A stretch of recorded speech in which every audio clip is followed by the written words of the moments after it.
Good afternoon. All right, I've been watching some hockey, so I'm gonna go over how that game that I watched went down. World Championship and all that. The gold medal game is tomorrow, so spoilers. But yeah, so Pierre LeBrun is reporting that the Columbus Blue Jackets. So I'm wearing my Springfield Falcons with the Blue Jackets patch on the shoulder. LeBrun's reporting that Don Waddell is apparently the team's choice to take over hockey ops, which to me says GM job as well. Waddell, of course, stepping down yesterday in Carolina. There was word that he had an interview with Columbus the day before, so it would make a lot of sense if he was going to go to Columbus, and he might be the right man for the job. When he took over Carolina, they were a team that, on paper, they were a better team than what you got on the ice, and he made the right changes to make them a playoff team. I've seen people saying that the issue he had was he never figured out the goaltending issue in Carolina. I just think that for Carolina, they just didn't get the breaks when they needed them. But getting Waddell would be a huge boost, I think, for Columbus. We'll see whether or not that's announced over the next couple of days, but it sounds like it's going to happen.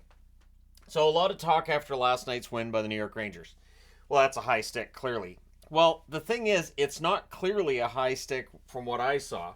The referees reviewed it. The only time that you touch puck with a high stick that it's reviewable on a goal is in the offensive zone.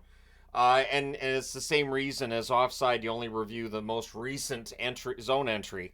There are various zone entries during the game where I'm like, that's so offside, and it doesn't get called, but it doesn't mean that if a goal happens 2 minutes later and there's the continued action that you should be able to go back those 2 minutes and go, well, wait a minute, they missed an offside there, and the high stick's the same thing. And again, it wasn't clear and it's not reviewable. I'm actually surprised they put on the headsets at all for that because it's not reviewable when it's in the neutral zone. Maybe they got on the phone and Toronto told them, yeah, it's neutral zone, just let it go. Or they told them, look, it might not be a high stick, but again, not reviewable. So the goal stood in overtime, and I agree with the call. I honestly think that if we start policing every single potential stoppage, and this is where it gets tricky, right? Because they've brought in a lot of reactionary rule changes. The review of all 5 minute penalties is a reactionary rule change. It's one that I agreed with, but again, you get on that slippery slope where it's, well, why don't we just review everything? And again, it would make hockey grind to pretty much a halt. Because again, if you get into missed stoppages, anytime there's 6 or 7 minutes without a whistle, I know there's been a missed stoppage somewhere. But at any rate, there you go. The Rangers are tied in that series against Florida. I thought it was a great goal by Gaudreau. And I've seen some complaints about the high stick from people online, so I wanted to address that here.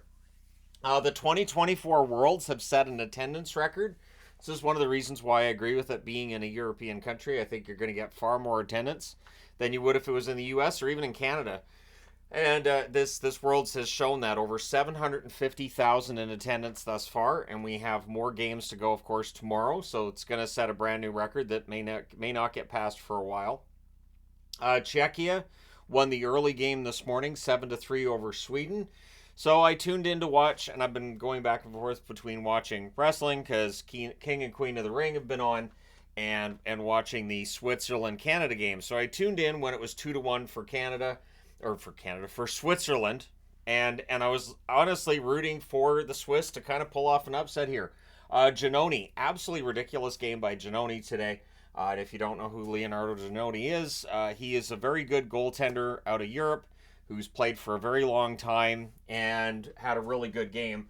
Tavares would even the game up on a power play to make it 2-2. Team Canada Tavares, definitely good in big games. I've seen comparisons between that and the Toronto Tavares, but that's a whole other discussion for another time. And then with 38 seconds left, too many men on the ice was called on Switzerland, and I thought that was going to be it, because of course it rolls over into the 10-minute overtime, where it's a 4-on-3 power play. The Swiss did kill that off, and then they got a power play when Canada had too many men on the ice, which then the Canadians killed off, and there was a nice shorthanded break by Cousins where he gets denied by Giannoni. The Swiss end up winning it in a shootout. They get 2 goals in the shootout. Canada gets 1.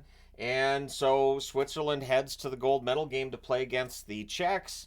And if Switzerland can find a win there over the Czechs, they would win their first ever gold medal at the World Championship. So I'll be rooting for the Swiss, because sure, why not? The Canadians will play Sweden in the bronze medal game. And it should be entertaining. So All the best to the Swiss in the gold medal game. Again, when it comes to the World Championships, I think that it means a lot more for the Swiss to win a gold medal than it would have for Canada. Not saying that like the players didn't want it or anything, but just, I mean, in Canada, we're paying more attention to the playoffs than the World Championships. I just think it does a lot more for Switzerland if they get that gold medal than it would have for the Canadians. So, yeah, you guys can let me know your thoughts. But good game, and nice to see the Swiss come through with the victory there. And a goaltender, getting a lot of attention today that otherwise might not. All right, 8 o'clock Eastern, 5 o'clock Pacific. The game starts tonight in Dallas. The Stars have to win this one, absolutely, like the Rangers had to win last night. I would look for a similar effort. The Oilers controlled large swaths of that first game. Dallas has to take control back. They're at home. They've got last change. There's no excuse. So, Draisaitl's been a bit of a monster throughout these playoffs. 9 goals, 16 assists, 25 points. If the Oilers go all the way through to the Stanley Cup final, I think he ends up leading the NHL in scoring, and it's one of those times where even win or lose, Draisaitl could still be a favorite for the Conn Smythe. I could see the Oilers, if they do get to the final, end up with Draisaitl with the Conn Smythe, even in a losing cause. Just he's been so good throughout these playoffs. Evander Kane, 4 goals, 3 assists for him. He's kind of due for a goal. And Bouchard's been very good as well. 5 goals, 16 assists, 21 points. Skinner's save percentage is now up to .888. So it's been coming up. Dallas tested him far more in the first game than Vancouver did in games 6 and 7 combined. And Skinner passed with flying colors. On the Dallas side, you've got Robertson, 3 goals, 10 assists, 13 points. Sagan, coming off a pretty good game. 5 goals, 5 assists now for him in these playoffs for 10 points. And Suter, who of course is with Pavelski, 2 players who have never won a Stanley Cup and have played a lot of hockey games. So if Suter's going to have a chance to have that first ever cup ring, maybe having a big game could help. A goal and 2 assists for him so far in these playoffs. And Jake Ottinger has a .919 save percentage thus far in these playoffs. I thought he played very well in that first game. But again, Dallas, everybody's going to have to raise their game in the second game. Because the Oilers are going to come out and play very, very well. Again, these playoffs have really been a showcase for teams that are on the road, and it's been a struggle for teams that are at home. And again, for me, in the back of my mind, I keep thinking about ticket prices. It's always in the back of my mind when I watch these games in the playoffs.